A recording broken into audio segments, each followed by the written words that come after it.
தமிழகத்திலிருந்து நேற்று 90,000 மாணவர்கள் நீட் தேர்வு எழுதிய நிலையில் அதில் கேட்கப்பட்ட கேள்விகள் தொடர்பாக பல்வேறு முக்கிய விவரங்கள் வெளிவந்திருக்கின்றன. விவரங்களோடு இணைகிறார் நம்முடைய சிறப்பு செய்தியாளர் கீதன். விவரம் என்ன?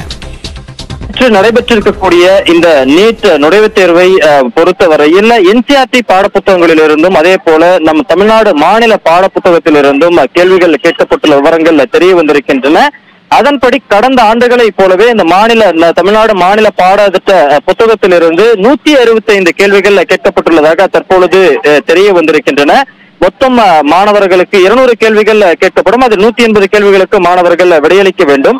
அந்த வகையில் 165 கேள்விகளில் இயற்பியல் பாடத்திலிருந்து மாநில பாடத்திட்ட அடிப்படையில் 50 கேள்விகளும், தாவரவியல் பாடத்திலிருந்து 42 கேள்விகளும், விலங்கியல் பாடத்திலிருந்து 39 மற்றும் வேதியியல் பாடத்திலிருந்து 34 கேள்விகள் என தற்பொழுது மாநில பாடத்திட்டத்திலிருந்து இந்த கேள்விகள் என்பது கேட்கப்பட்டுள்ளது.